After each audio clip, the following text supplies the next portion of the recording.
Real quick before we get into today's video, just want to thank all the people over on Patreon for all their support, because without their help, the upgraded content that you see on the channel, that you really see in the video essays and a few of the lore discussions, would not be possible without their help. Obviously, the YouTube membership filler arc is still ongoing, but I can say over on the Patreon that you get sneak peeks of videos months in advance. Patrons also get priority on the Q&As. Every 3 months we do an anime and manga haul, and I give away a lot of good goodies in that. And it's also just really cool to talk to you guys in the DMs, and if some of you guys have theories that you want me to talk about on the channel, obviously I will talk about your theories. Just send them to me over on the Patreon. But with that being said, let's get into the review. Yo, what's going on, everybody? It's your boy Naruto Explain here, bringing you guys another review for Boruto episode 232. And now that episode 232 is done in the books, man, we got a lot to talk about, and I'm going to repeat that. We got a lot to talk about because there's a little bit of extra lore that I need to provide to you guys so you can understand the significance of what happened here. So I know some of you guys like, what are you talking about? Like, all Naruto did was give Denki and Iwabe and that team the opportunity to take some robots to the land of water, and Denki's on a basically glorified guard mission, and they mix it up with some shinobi towards the end, but for the most part they didn't do anything. What's so important? So I'm going to explain to you very briefly why this is important, and I'm going to say what I've been saying for a while, which is the fact that Boruto's anime as well as the manga have moments where they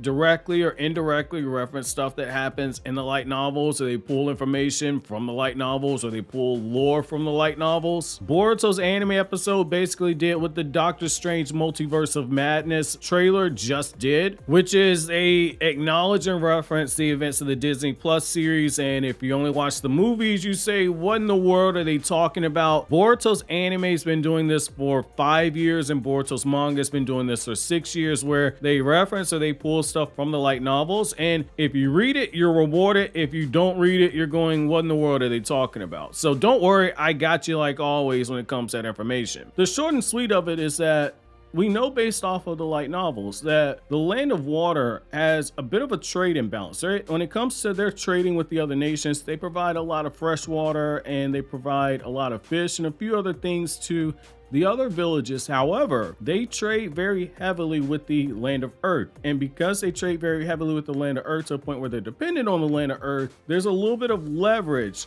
that the land of Earth holds over the land of water. In particular, when it comes to getting access to things like minerals. What Naruto just did is he gave the land of water these robots that are able to drill into their mountains and drill into the other land structures that they have on all these other islands. They can get the gold that has been discovered there, but they can also look for other minerals and resources that they did not know that they previously had, which is going to give them more economic freedom, which is going to in turn give them more economic leverage, which also in turn will further benefit the entire Shinobi Alliance, because the stronger and better off that the land of water is, the more they can offer to the other ninja villages, which makes all the trading between the villages and nations that much more prosperous. So now that we got that part out of the way, let's backtrack a little bit. And I gotta say, man, I thought it was kind of cool that we saw how Naruto and Shikamaru, they pulled Denki into the office, and while Iwabe and Metal Lee are complaining to Boruto and Team 7, like, hey, you guys get all the dangerous missions, we just get regular D-rank missions, which again is standard for Ganin, especially in this era where there aren't as many missions as there were when Naruto was coming up. The fact is that they have their hopes set very low, and Sarada reminds them, like, hey, like, if Denki's in there, it's probably a big deal. Well, it turns out it was, because they're now being given a B-rank mission. The B-rank mission is to take these robots to the land of water and basically hold things down until the second team shows up, the second team being Boruto's team, which now you understand the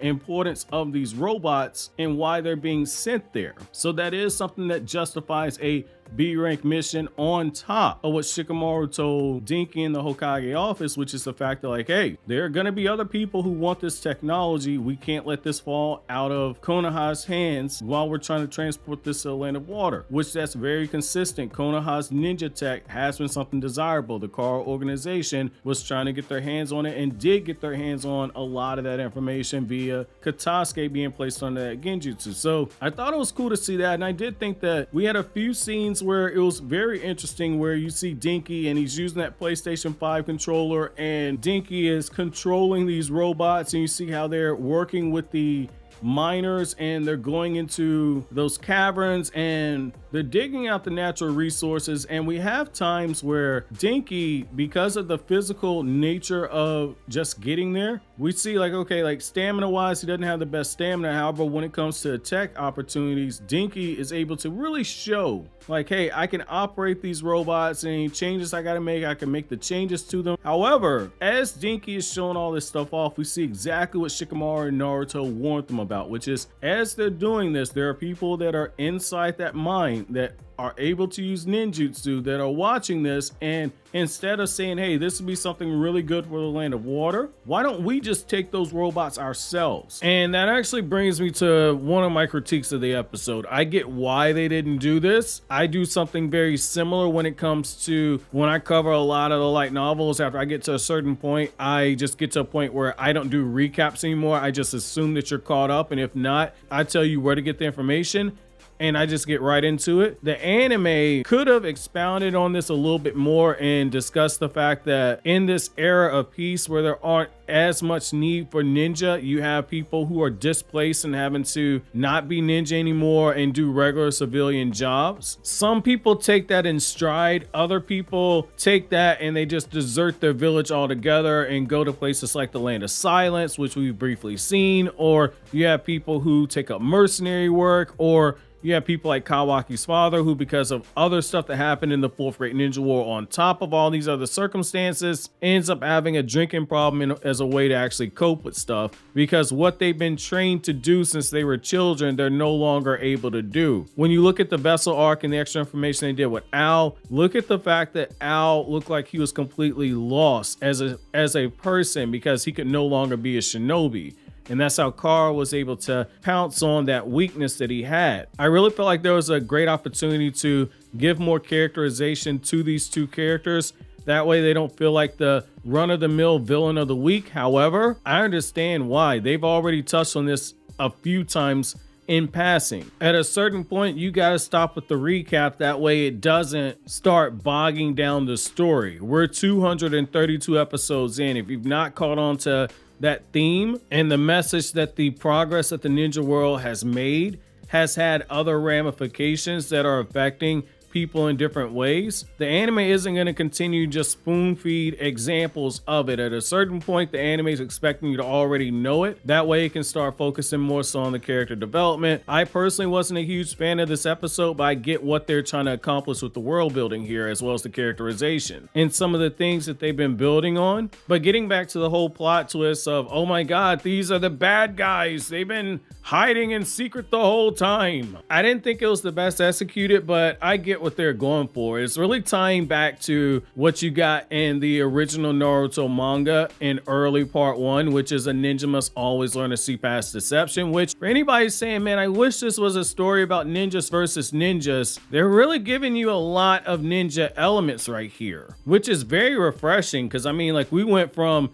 Naruto's manga being about ninjas versus ninjas to ninjas versus terrorist ninjas to ninjas versus chakra monsters to ninjas versus zombies to ninjas versus an alien princess to ninjas versus an alien that lives on the moon, which in turn gave us ninjas in space, which was then ninjas versus an alien clan, and now we have ninjas versus cyborgs, which started the process of us getting back to ninjas versus actual people, because cyborgs are human beings with mechanical enhancements. And now the anime's giving us ninjas versus bandits who know ninjutsu, which is basically ninjas versus ninjas again. So that whole talking point of, I wish this was a story about ninjas versus ninjas, the anime just gave you what you're asking for. And the anime even went extra with it. They gave you ninjas versus ninjas with a sunset. Look at that pretty sunset. Let's move on to the critiques of substance, and God knows there's a lot of substantive critiques you can make about this series, but ninjas versus ninjas,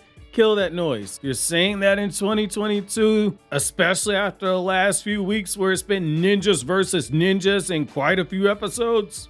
In the words of the late great Kobe Bryant, that's a Bikram yoga stretch. You got a lot of flaws to point to, but this ain't one of them. You get a whole lot more respect out of me if you start talking about the fact that things aren't executed the best from a narrative perspective. I don't disagree with you there, but ninjas versus ninjas. Kill the noise. Now, like I've said before though, I'm not a huge fan of this episode, but I do get what they're trying to do. I did appreciate the nods that they had to some of the novel information. However, I personally am not super vested in Denki getting his acknowledgement as a shinobi. However, I understand for the narrative reason why Denki being used as an example of changing how you view what we should call a shinobi. He's not the most physically impressive person. He doesn't have the most insane ninjutsu, though he does have access to ninjutsu, but his true strength comes from that big brain of his and his understanding of technology. I understand why they did what they did here, and you see it in a few instances where that dude's big brain IQ and just general common sense shows why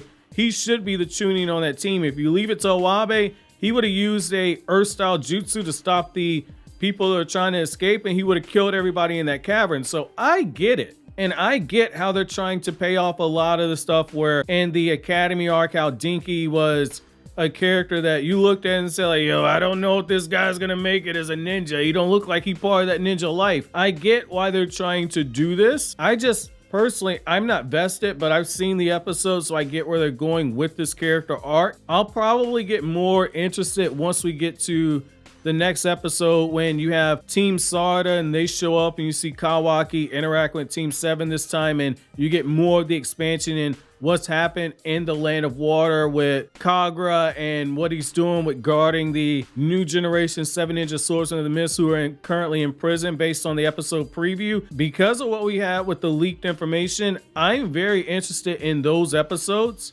but this was an important one for Denki's character development. I'm just not personally invested in it. I'm probably not going to rewatch this episode, but that's just my opinion though. If you liked it, that's on you. That's just my opinion. There's nothing wrong with it if you like the episode. Like, I like to compare it to different people have different tastes and what they enjoy. I like driving performance cars. Some people don't like being that low on the ground. That's the best way I can use it to compare. Some people prefer trucks and SUVs and being higher off the ground. I prefer performance cars that are lower to the ground and have a lot of torque. I prefer a manual transmission to an automatic transmission. It just comes down to preference. I mean, again, if you like this episode, if you like Denki and you're invested in the character arc, more power to you. This one just wasn't for me, but I'm not gonna sit here and just shit on the episode. I'm mature enough to explain what I didn't like about it and point out, hey, like, yo, this ain't necessarily my cup of tea. But I get what they're going for narratively, but I'm gonna skip this one in the future. That's fine. So my question to you guys is, number one, what did you guys think about Naruto choosing to help the Land of Water in this way? And then the second question I have for you is, how impressed are you with Denki as a tuning? Let me know down in the comment section below. But as always, guys, like anything I had to say, don't forget to comment, rate, subscribe, and share. Thank you so much for watching until the end. Have an awesome day, guys.